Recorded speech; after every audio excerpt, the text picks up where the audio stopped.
you're here for 5 ways to get your affiliate program ready for Q4, then you're in the right room. My name's Adam Dolan. I am the Director of Performance Marketing at iAffiliate Management. We are a digital marketing agency based out of Minneapolis, Minnesota, and we primarily specialize in managing our clients' affiliate channel. Today, I'm going to be talking about the 5 dimensions of your affiliate program that you want to focus on leading up to that crucial Q4 period. Mainly, we're going to focus on program housekeeping, affiliate recruitment, optimization, creative assets, and promotional strategy. And they originally said they allotted me 18 minutes for this, but it looks like we've got 30, so we should have time for questions at the end here. Just before jumping into the different dimensions of your affiliate program to take a look at, I wanted to just share what the commonly accepted e-commerce dates are for this Q4. Most of these are pretty familiar. I think we all know Thanksgiving, Black Friday, Cyber Monday. A couple other important ones I put up here that are important to keep an eye on are Code Freeze. This is not a hard, fast date that I've got here, October 13th. But what Code Freeze is it's going to be the date, generally it's in early Q4, that a lot of merchants and affiliates lock their site down and aren't making any major changes to. And why it's important to have this on your calendar here is that it may preclude you from either working with a specific affiliate or a specific affiliate being able to work with you. A good example is like a lot of the major cashback and loyalty sites will implement a code freeze starting sometime in mid-October.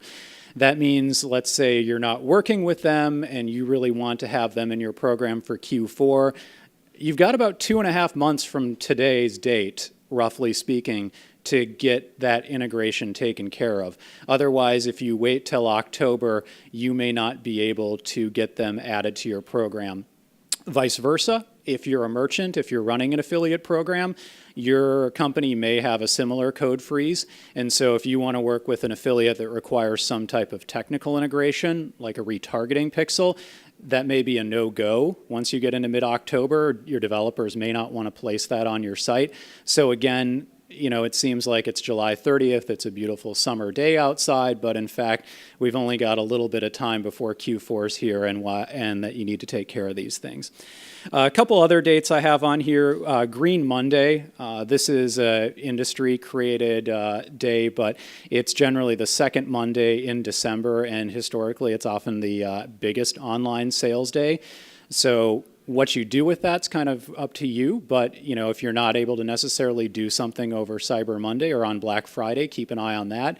Conversely, you might not want to front load your Q4 strategy. And then finally, Free Shipping Day, similarly, it's an industry-created holiday. This year it's flagged as December 15th.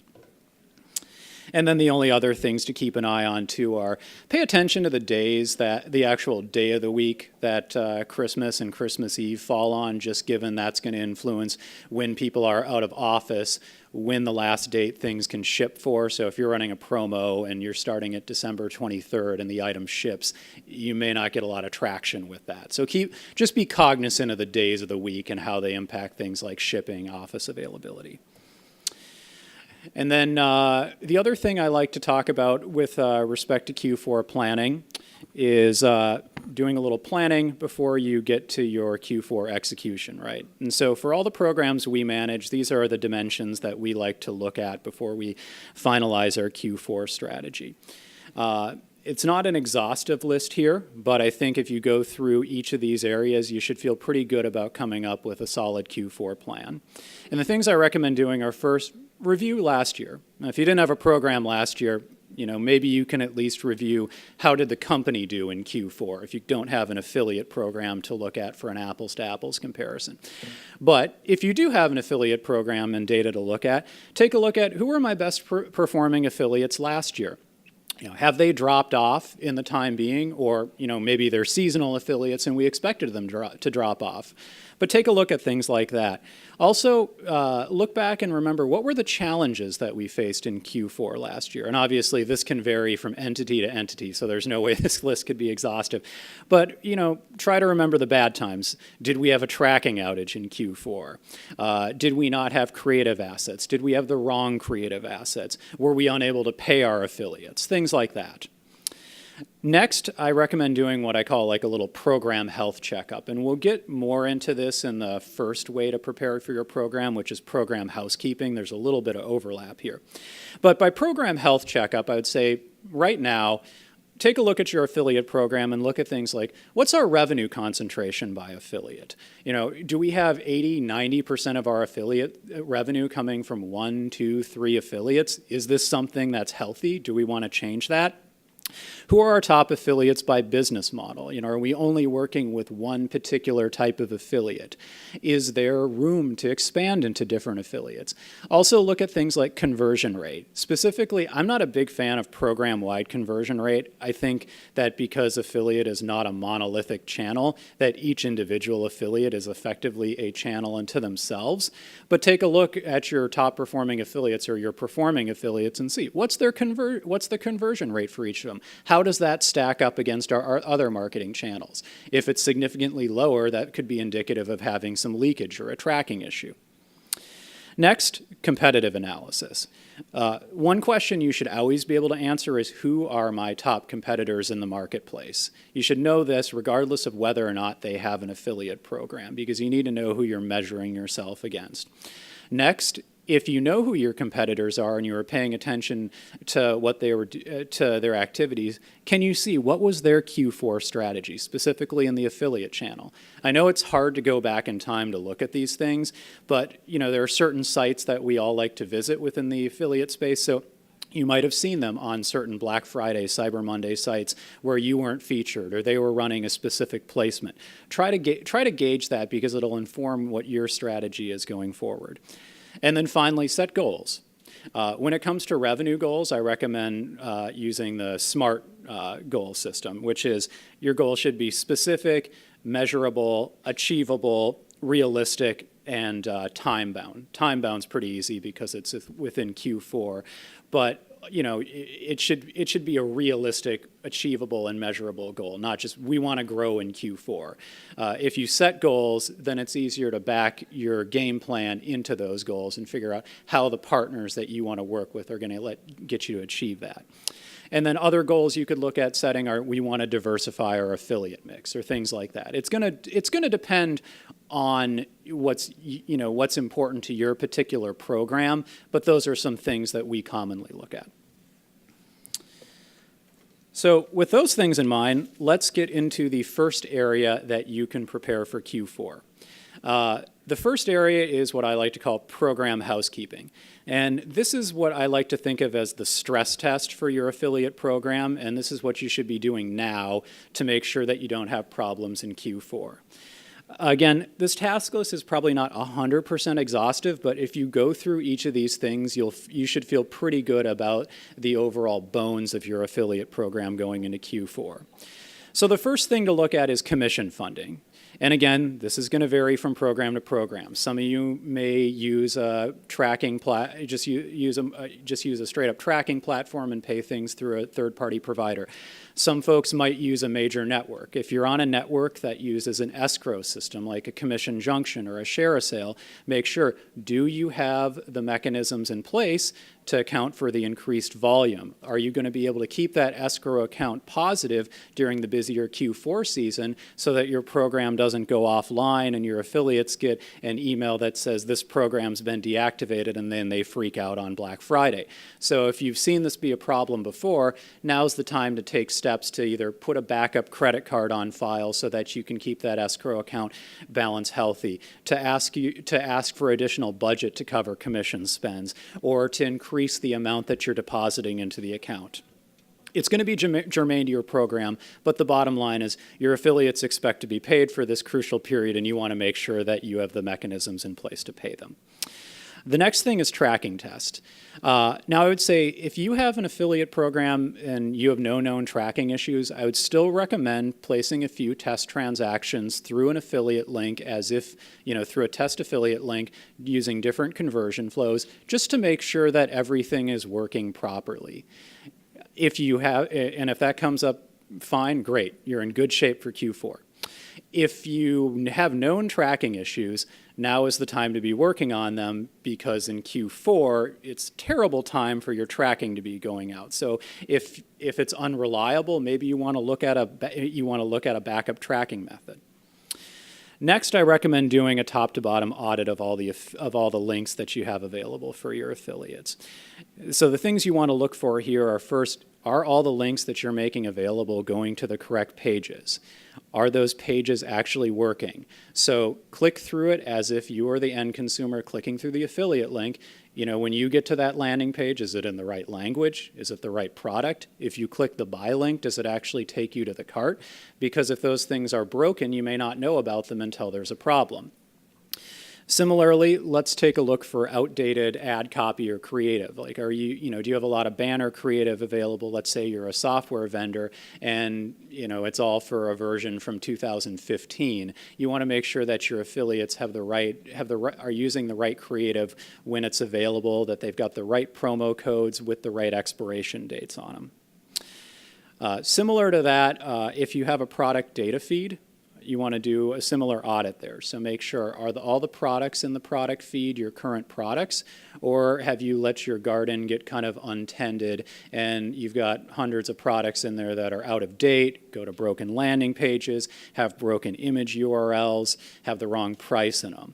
This can be a lot more tedious, so it might just be better if you don't have a method for if you're uploading this manually, to just start fresh with a new product catalog. But ultimately, it kind of depends on what you're doing in your program. But just keep in mind that some affiliates do use these, and it's a bad customer experience if they're driving that customer to something that's broken or out of date. And then finally, it's a good time to take a look at your program information pages. So the two places where this would live are, one, on your homepage. Maybe you've got a little affiliates footer at the bottom, and when somebody clicks on that, it's got information about your affiliate program. Or two, if you're using a network and there's a program information page, you want to make sure that everything's up to date there, so that the contact information is correct, that if you've got a network sign-up link, it's going to the correct sign-up link, that it's advertising. If you're talking about what the commission payout that you're giving to affiliates is, that it's referencing the right one and the right conditions for it.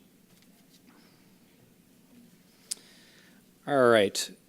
The next way to get your program ready for Q4 is affiliate recruitment. So everybody always wants new affiliates, and now's the time to be working on it. If there's one message that I could really emphasize, that it's start early on this and be organized. So now's the time to be looking for those new affiliates who are going to help drive your revenue in Q4.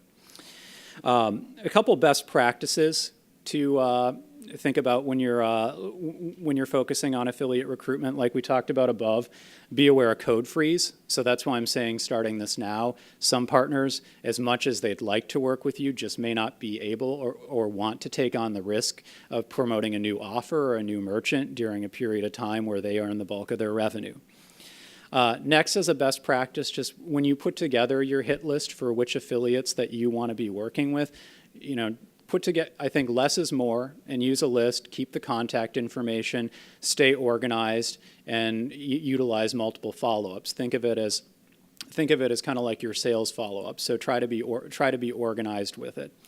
And then finally, when you're reaching out to affiliates about Q4 recruitment, really be cognizant. Try to understand what their business model is so that you're making a targeted pitch to them, so that it's relevant, that you get their attention.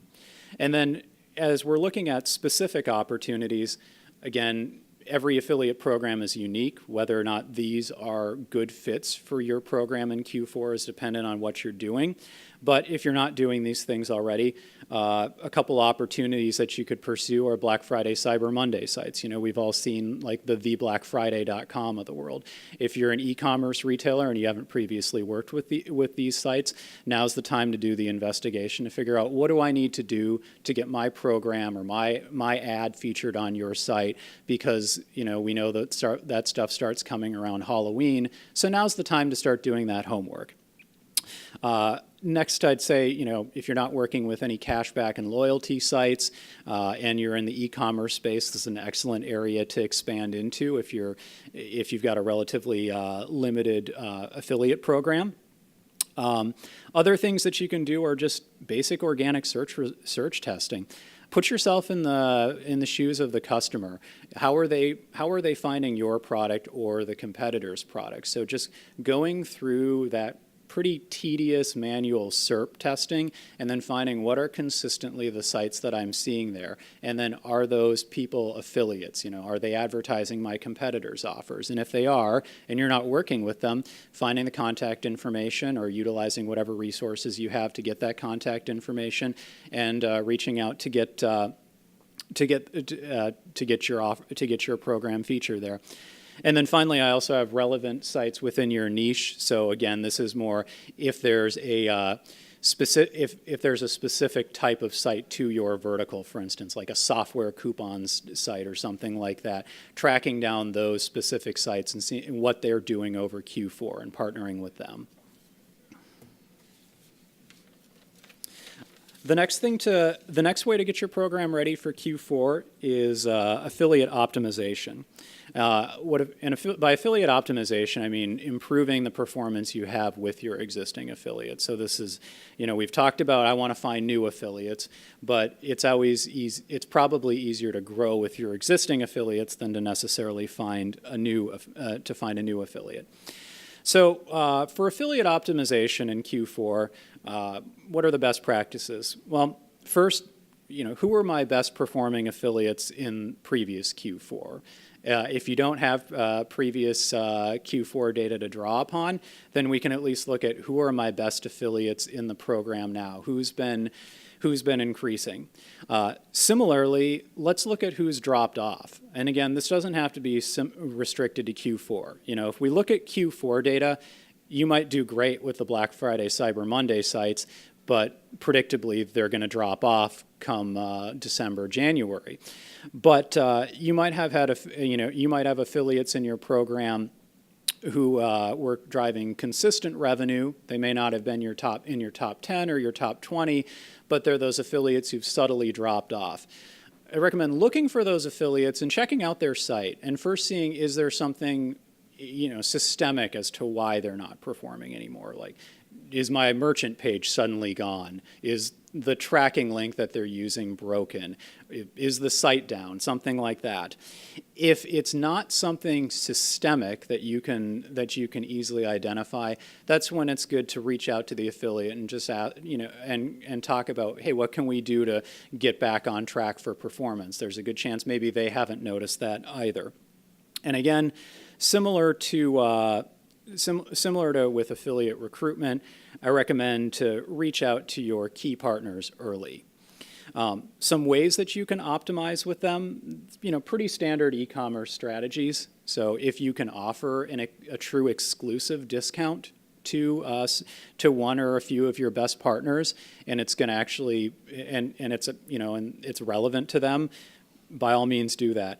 I think with some of these opportunities, again, it really varies on the size of the organization, right? Like you might, as the manager for your affiliate program, you might be the director of marketing, or you might have a seat at the table to help govern what that promotional strategy is. The flip side is you might be part of a very large organization and you just take what's given to you. So, if those kind of things aren't an opportunity, if you can't leak your offer, maybe there's something that you can do with the affiliate where if you negotiate a commission rate or a payout increase, you can get some preferential placement on their site. Similarly, if you can offer them a co-branded landing page, if that's relevant to their business model, that's one opportunity. And then finally, if you're looking to just secure that front page placement, looking at paid placements with your affiliates. All right. Next, we'll move into promotional strategy here, and. With promotional strategy, there's two aspects I think that we should to focus on. The first is what promotion you're actually going to offer if you're going to offer any promotion. And then the second is the execution of that promotion. So kind of dovetailing on what I said on the previous slide, what you have to offer certainly varies from organization to organization. You may not have a seat at the table to dictate this is what we should offer affiliates. You're just going to take the offer that's been given and promote that to affiliates. But if you have an opportunity and you have a seat at the table, or if you're able to test things, one, circle back with your goals. What are some of the goals for the affiliate program? If your program's really focused on driving new customer acquisition, make a case for getting first-time buyer codes and offering those through the affiliate program. If it's more focused just purely on straight-line revenue growth, then look at using a retention code, which would be when the cart total hits a certain amount, then there's $1 off, which is going to increase the overall basket size. Similarly, if you can experiment with dollar off versus percentage off and have your affiliates communicate that, so that when the customer is looking at offers, primarily let's say through search results, they're not just seeing 30% off, 30% off, 30% off. They're seeing 30% off, 25 off, 50, a variety of offers, so it doesn't just look like the same. So it doesn't look like the same thing. That requires a little bit more collaboration with your affiliates. But, if you've got a good relationship with them and the program drives them some revenue, and this is particularly in the case of if you're allowing your affiliates to engage in Trademark Plus search, that should be a conversation that you should feel comfortable having. And then finally, paid placement budgets. If this is something that you do want to do, that you do want to try like a paid placement with an affiliate, really recommend trying to secure that budget now and starting to negotiate those offers and look at rate cards sooner rather than later. If you're coming to an affiliate on November 1st with I've got some money to spend, what have you got? It might just be a case of maybe it's less than ideal. It's going to be less than ideal placements, and you're spending money for the sake of spending money, as opposed to really being able to strategically guide your resources. And then talking about execution, how are you getting your offer out there? So when it's coming to unique offers or just communicating your offer, first, target your relevant affiliates. Obviously, you don't want to just hold your offer back from everybody, but for putting a little bit of extra effort into it, target the relevant affiliates, those who drive revenue, those who actually market your program, those people who might have that site that's really in your market niche. Next, as far as kind of the infrastructure for it, understand how affiliates are getting the offer. So are they utilizing a data feed? Like, are you integrated with something like For Me to Coupon? If they're not pulling your offers in, now's the time to set up that type of infrastructure so that when you are communicating these things, that you make sure it's getting in the hands of the right person at the right time.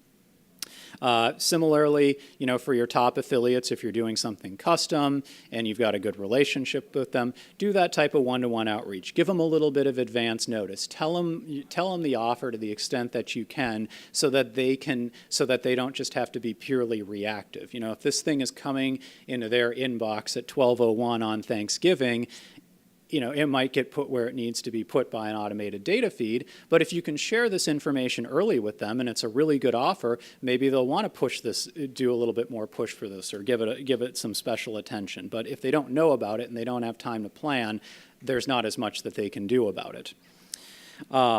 Affiliate newsletters.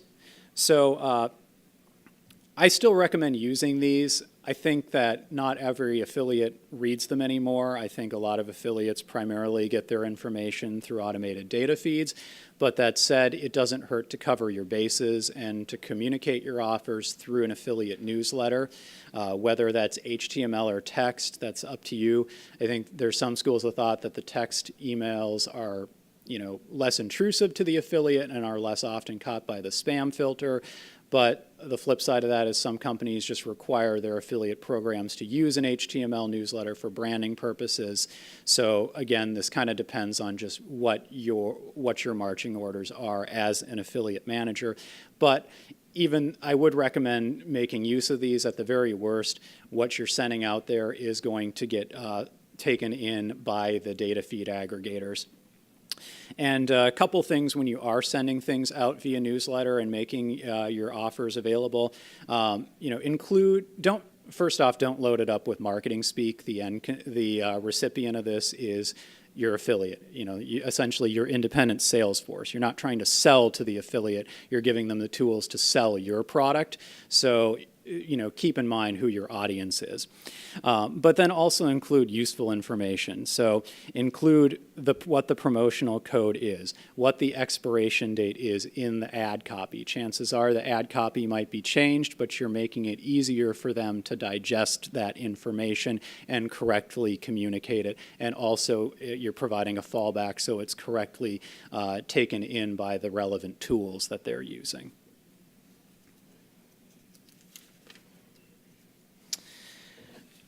And then finally, we've got creative assets. So I'm not going to get up here and say this is exactly what your banners should look like, or they should have a Christmas tree on them or whatever. That is wholly up to what your offer is, what you're selling. But there's a couple important assets to just keep in mind for getting into Q4. And then the other thing I want to talk about is just making sure that these, when to communicate these and when you have them. So as far as the what landing pages, you may not have a custom landing page for your offer. That's all right. But if you can put the work into creating that now, it might boost conversion. The other thing to look at is working with specific affiliates on like a co-branded landing page and working with your resources to get that put out there. Banners, again, I don't personally think banners are necessarily crucial for Q4, but if you're planning on having them, I think getting those created earlier the better. The reason I don't think that they're crucial just depends on the type of affiliate that you work with. I think a lot of the more commerce-centric affiliates like coupon and deal sites tend to not utilize them as much, whereas your content affiliates might. So it really depends on your affiliate mix and what type of assets you make available. Regardless of what type of program you run, I think having logos available is important, both if you work in a network that has creative available, having them available in the interface in a couple of sizes, and then within your folder, having those different sizes and formats available for affiliates, so when you're integrating with them, they have the most up-to-date look for your brand. Particularly, try to have at least a .ai or .eps type file on hand, because most affiliates are going to ask you, or a lot of affiliates are going to ask, do you have a vector logo, something that they can manipulate into their custom size? So if you have that on hand and you can send that to them, it's going to make their life easier and they're going to have your brand properly represented. And then text links, this is something that we can all make available. So if you have an idea of what your offer is going to be for Q4, you can start putting these together early. You can use a network scheduling feature if that's something handy, so that you can upload those now, so you're not sitting there doing that on the Friday before or on the Wednesday before Thanksgiving. And if you're working in a platform that doesn't have that feature, you could do something as simple as just put them all in a spreadsheet so that they're just ready to be copy and pasted. And then as far as a couple best practices for making this stuff available and when to do it. So when I say don't wait for banners, if you've got an offer that you want to make available to affiliates kind of coming up to a crucial shopping time, and this I'm really thinking of Black Friday and Cyber Monday and that weekend. And the only thing holding you back from making that available and communicating that to affiliates is not having the banners. I would say don't wait for them. Like, just start communicating that and then put the banners up when they're available. I remember from years back working on some merchant programs where we're sitting there at 4 p.m. on the Wednesday before Thanksgiving, waiting for banners to become available before we could get that information out. And I think ultimately that just kind of stymies the program. When you're dealing with affiliates, remember that they have families too, and so they may be non-responsive over the holiday weekend. So, that's kind of, if you're expecting them to be waiting for your assets to hit at 12:01 on Black Friday, they may not get it. Now, granted, I think we all know we work a lot during this period of time, but just don't necessarily make that assumption. And then finally, real quick, prepare your newsletters early and just put placeholder copy in. So that's the time that I have for today, and I've got a recap of the steps here. But if there's any questions about preparing for Q4, I would be happy to take those.